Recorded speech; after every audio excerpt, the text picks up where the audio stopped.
All right.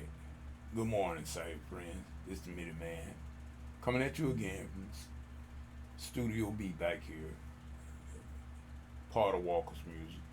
Studio A out there, my main studio, and we want to say good morning to everybody, and we give God all the praise as usual, give Him all the honor, and we dare not give anybody the glory that belongs only to God. And I just came back. I don't know how long this video gonna be. I had told y'all earlier that I would stop making those very long, drawn out videos, and I do mean that. But sometime that I might have to go a little bit longer than normal in order to get my point across, if needs be. I mind you that I don't doubt that a lot of people do not see but about maybe 2 or 3 minutes of these videos, and then they go on something else. I can't blame them because I mean, like I say, people most time people are involved in other things, and like I say, they don't have a whole lot of time to be looking at a whole long drawn out video. I realize that, but nevertheless, I do thank those that do whatever they do is in by way of middleman. I always give honor to whom honor is due, but I give all the glory to God. And as you see in the title of this video, uh, when you're using certain software, you can only sometimes you cannot use question marks and special characters in titles. They the only ones that let you do that. But if I had to put a question mark on this title, one would be on there. If I could put it and say, where did loyalty go? What happened to loyalty? And that's what I want to address this morning. Mind you, I've been up again.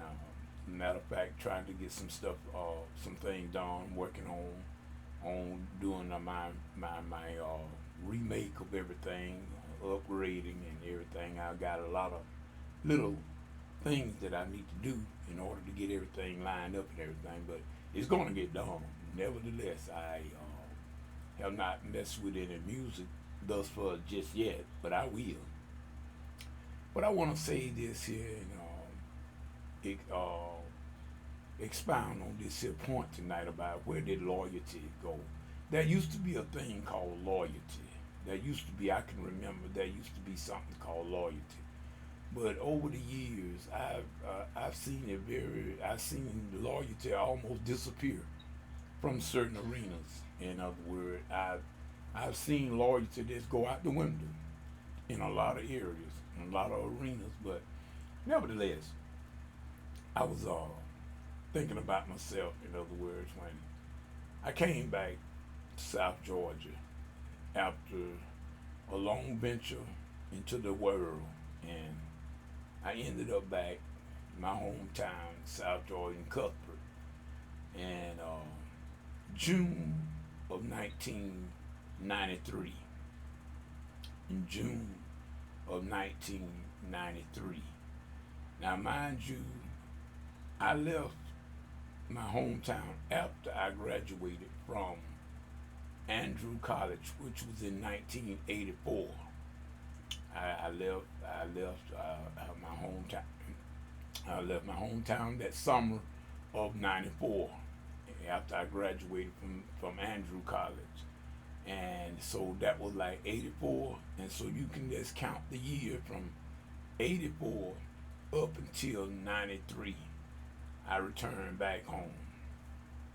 So that was just about 10 years I was away, in other words. And in that 10-year period, people, a lot of stuff happened. Matter of fact, y'all will have to get my book in order to understand what I'm talking about. You're gonna have to get the book. But it was a lot of things that transpired between '84 when I left my hometown and '93 when I returned back to my hometown. I returned back in June of '93. And just to put an icing on it and make a long story short, when I got back in June of '93, almost immediately I began to play the keyboards for functions. I say it like that. My first taste of playing the piano on a gospel wise basis was done for a social group, social club. It was called the Sophisticated Gents. This here organization was headed by my buddy, Brother Fady Clark, who's the head chairman at my first Sunday church right now, New Salem CME Church. And I never will forget it.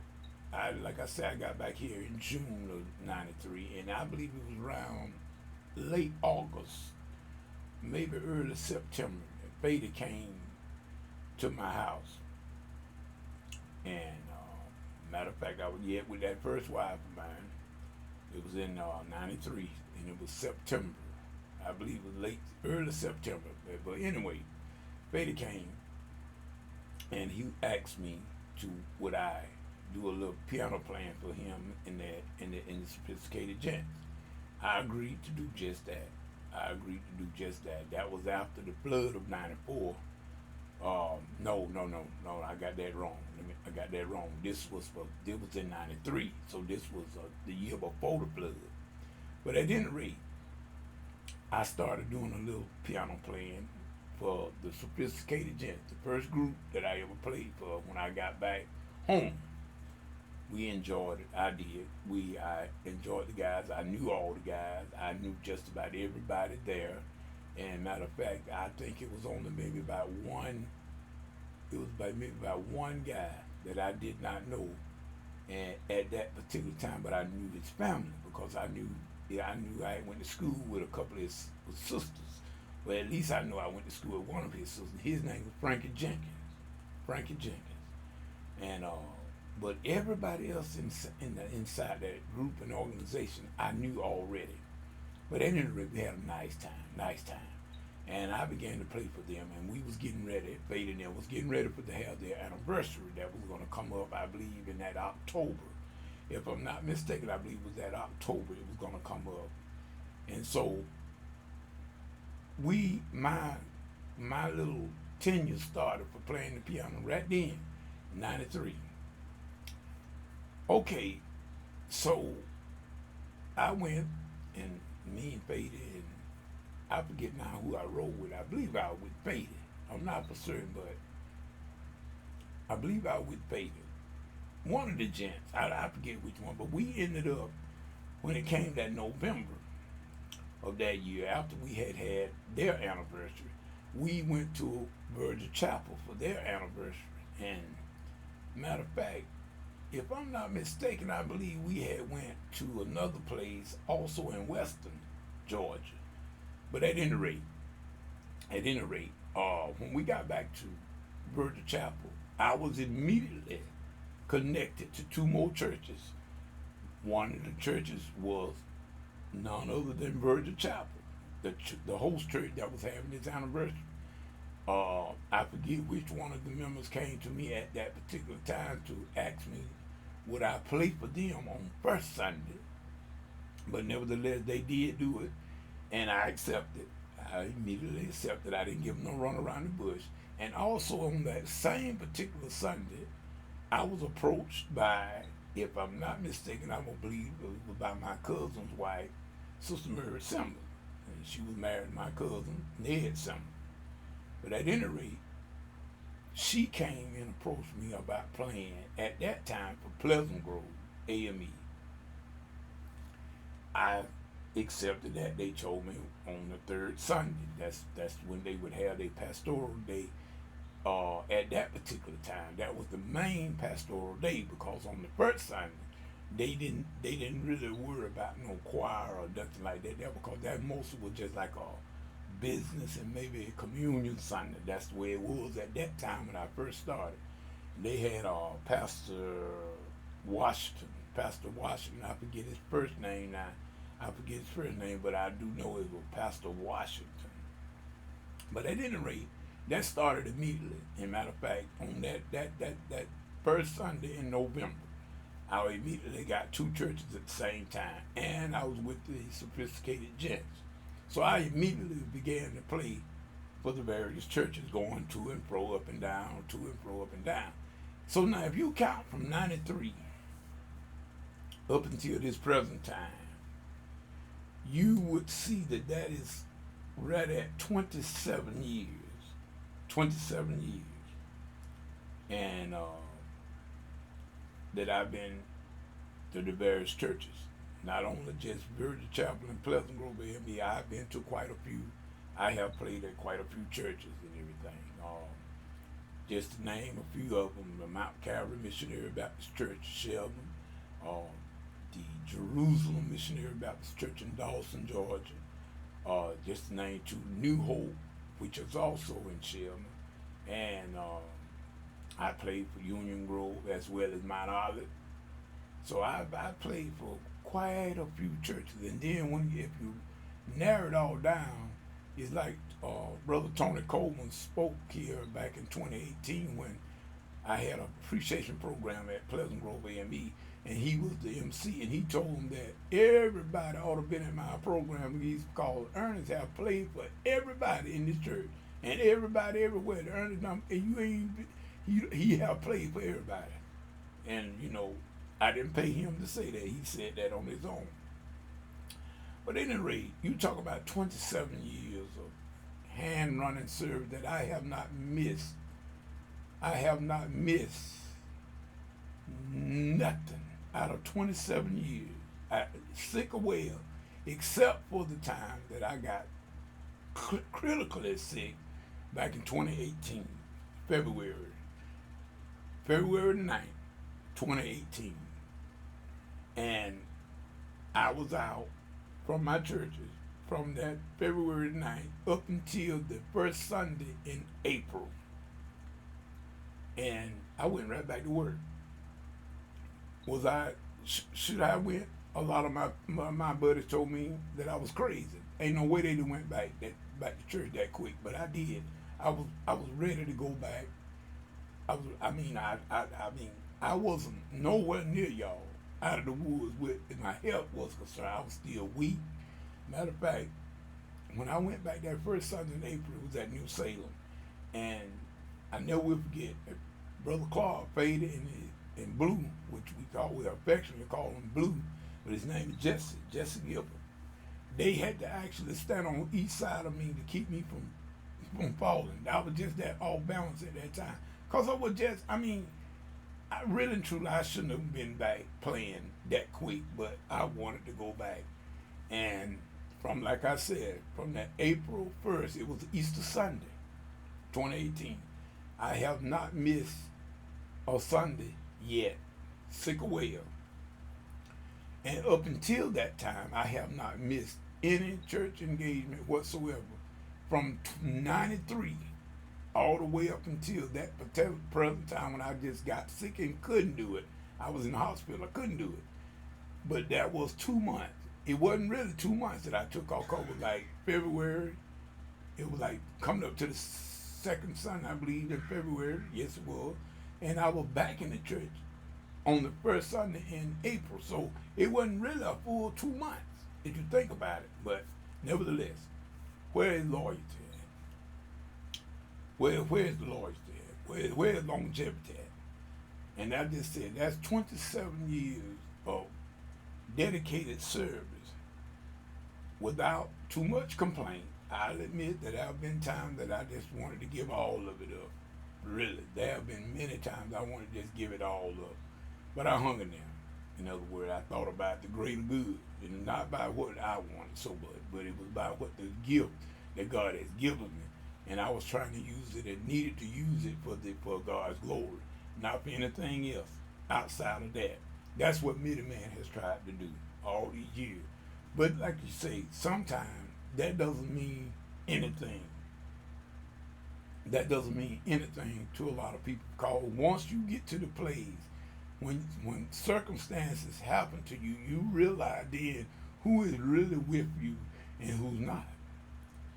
And sometimes that can be very, very disappointing when you find out I mean, because over these years at these various churches and various people that I have dealt with, I thought some of them was a-okay, but I found out people that I thought that was with me wasn't.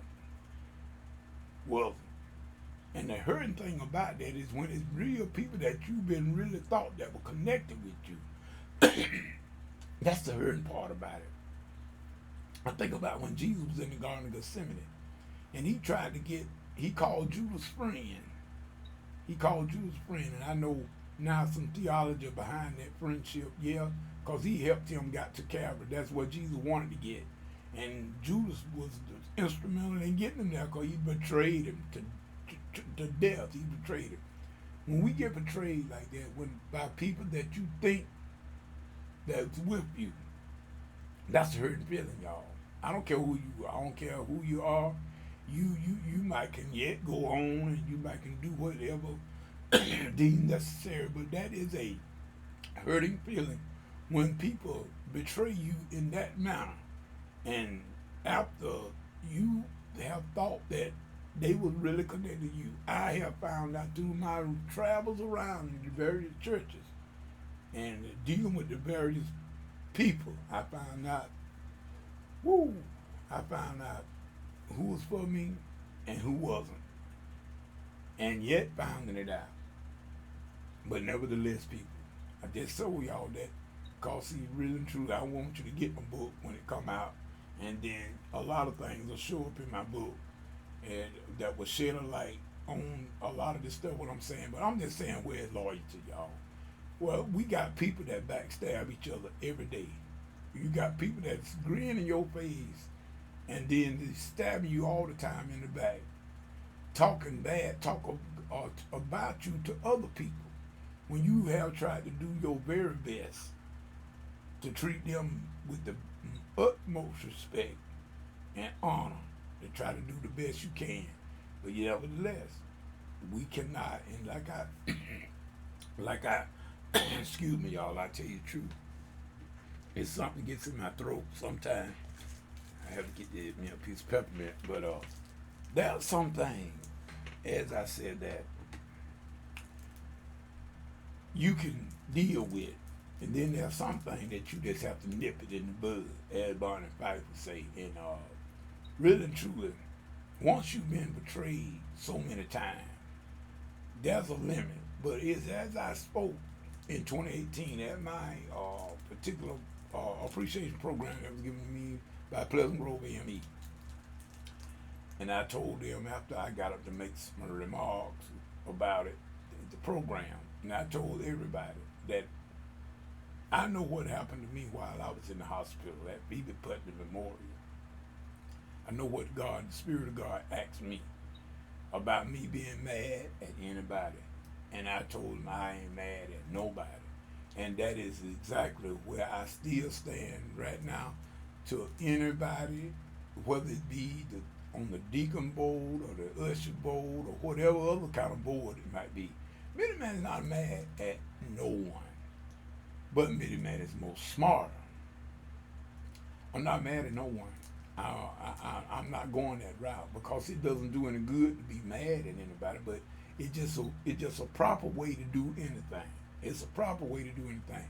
And so once people have made up their mind to do whatever they're gonna do, only thing you can do then is accept that and then just move on. Cut the deck and move on. No sense of getting upset at nobody, no sense of getting mad at anybody. We can do better than that. We above that.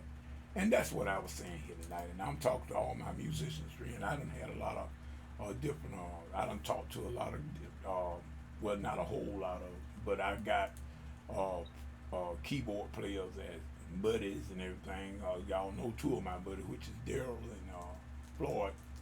Those are my main two buddies and everything, as far as, been connected to them many years. And we talk about the different things, where we have been, things we are doing. And it is this, everything have really and truly, over the years. I've been, like I said, down here now 27 years. And I done seen it all, just about it. And I done seen some come, some go. We We got people that are not really, I should say, that are not being treated as well as others, and you got, like I say, you got some pick and choose, y'all. We got that in the church, y'all. I hate to say it, but it's true. We gotta pick and choose. In other words, I do for you, but I'm not gonna do for you. Or if I do for this one over here, but I'm not gonna do for this one over there. We got cliques in the church, y'all. We got cliques and everything, but where is the thing called right? That's what we need to start doing about is what's right. It ain't always about money, but it's about the principles about certain things. It's the way we do. My great grandma used to tell me it ain't what you do sometimes, but it's how you do it. In other words, we need to learn how to deal with people and humanize the way we want it to be done, the way we want to be treated. This is how we should treat others. And y'all know, a lot of you know this here. You know that now we all of us is gifted to a degree that we have done some things that we know that we wouldn't have done that if it had been us. We wouldn't have done that. So anything that I won't do to myself, I shouldn't do to you either. And so that's way Middleman feels about it. Middleman is not mad or upset at nobody, but we have enough sense to recognize to see the handwriting on the wall, and we just move on from that. So with that being said, like I said, almost 5 o'clock and I'm yet up, and but I got to get this stuff done. Like I told y'all, I'm working on some stuff, trying to get the regroup, rededicate everything. I'm starting over brand new. Got to renew my website. Got to do my other sites and over and everything. We are gonna get it done. We got a new look we got to bring up. It's gonna be a new makeup, a new Middleman y'all gonna see very soon. And Junior Walker, because like I said, it's gonna be Junior Walker. I'm gonna be doing a lot of things on my own until, if ever, cause see, don't nobody, everybody's like sitting down now. Everybody's kind of a little bit afraid to, do certain things. And so what Middleman gonna do, I'm gonna kind of release everybody that's scared and afraid. You cannot make people do anything, so I can work with my own self. So like I said, we're gonna try that route from right now. Like I said, we're gonna do it like that as a solo artist, Junior Walker. That's what I'm gonna be doing right now until we see where the others gonna go. And that's as far as I can go with that, because you cannot make people do anything. People are grown, and you cannot make them do anything. And really and truly, I don't want to make anybody do anything, because if I got to make you do it, it's no good. So with that being said, I want y'all to remember that there is a certain thing called loyalty. You should remember the bridge. In other words, pray the bridge to carry you safely across. You don't never know. You don't burn a bridge, you may have to go back. So we need to remember that. That's the only thing that man gonna say. Remember the one that have brought you, the one that had carried you. Do not muzzle the ox that tread out the corn. With that being said, this is Middleman saying whatever you get into. God ain't in it. Please, man, please, sir, come out of it, because it's gonna come to nothing. To the next video, next Bible study. Peace and good morning.